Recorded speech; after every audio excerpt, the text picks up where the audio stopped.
வீர வணக்கத்தை செலுத்தி என் உரையை துவக்குகிறேன்.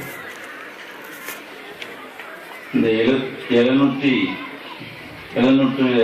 நாட்களுக்கு மேலாக தொடர் போராட்டமாக இந்த இடிந்த கரையிலே நடந்து கொண்டிருக்கின்ற போராட்டத்தை ஒழுங்குபடுத்தி அதை உலகிற்கு எடுத்து சொல்லும் விதமாக நடத்தி கொண்டிருக்கின்ற ஐயா உதயகுமார் அவர்களுக்கும் அவரின் செயலுக்கும் வடிவம் கொடுக்கும் விதமாக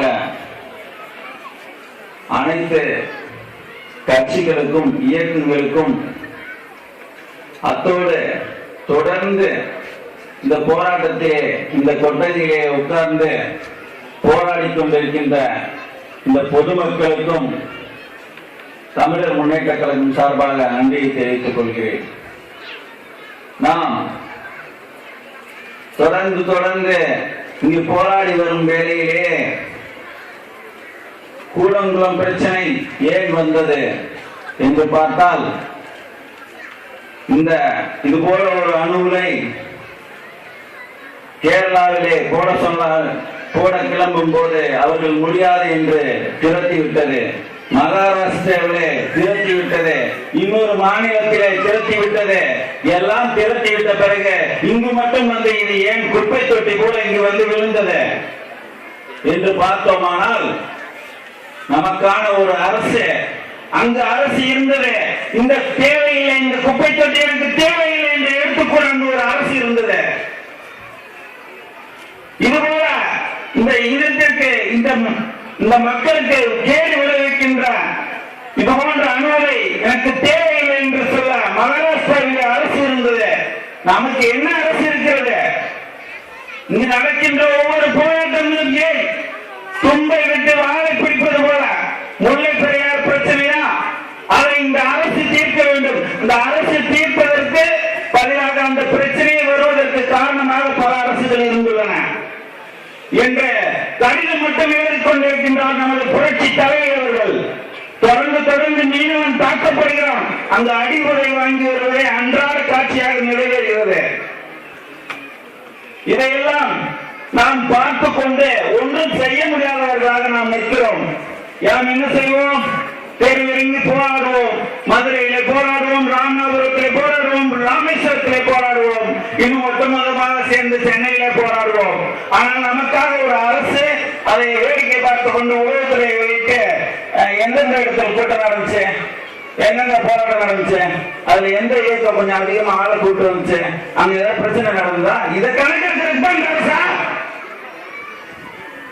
பிரச்சனை தீர்க்கிறதுக்கு அரசா? பிரச்சனைகள் எங்கெங்க நடக்குது, அதுக்கான போராட்டம் எங்கெங்க நடக்குது கணக்கு போடுறதுக்கு இந்த அரசா? ஒவ்வொரு பிரச்சனையும் பாருங்க, கேவலம். எல்லா பிரச்சனையும் நமக்கான ஒரு அரசு இல்ல. அந்த அரசு இல்லாதனாலதான் நமக்கு அத்தனை பிரச்சனை நடக்குது. தோழர்களே, போராடும் மக்களே, நீங்கள் அதை நன்றாக உணர வேண்டும். தமிழ்நாடு என்ற ஒரு நாடு இருக்கிறது, அதற்கு ஒரு அரசு இருக்கிறது. அந்த அரசும் இது போல எனக்கு இந்த தேவை இல்லை என்று சொல்லியிருக்க முடியும். இந்திய மாநிலங்களே அத்தனை மாநிலங்களும் எனக்கு தேவையில்லை என்று எந்த விதத்தில் எந்த சட்டத்தின் அடிப்படையில் சொல்கிறது? இங்கு மட்டும் ஏன் அதை சொல்ல முடியாது?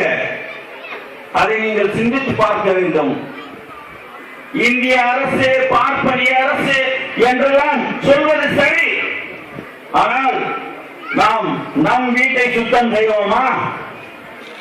ஈழத்திலே படுகொலை நடக்கிறது, அதற்காக போராட்டம் டெல்லியில் நடக்கிறது. அங்க இருக்க பத்திரிகைக்காரன் கேட்கிறான், உங்களுக்கு ஒரு அரசு இருக்கிறது, அந்த அரசு இதை கண்டுகொள்ளவில்லையா? கேட்பானா? கேட்க மாட்டானா? கேட்பான்.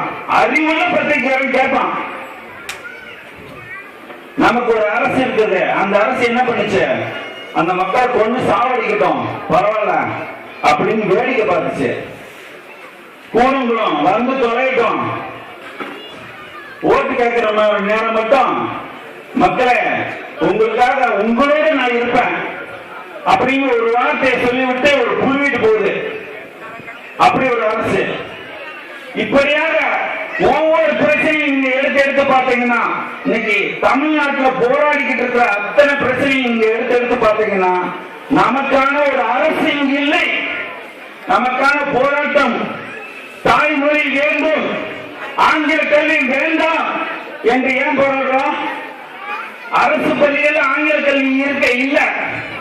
அது கொண்டு வந்தது யாரு? கொண்டு வந்துட்டு நீங்க என்ன வந்துட்டு போய் போராட விடுங்க. நாளைக்கு போராட்டம் நடக்கும்னு ஜெயலலிதாவுக்கு தெரியாதா?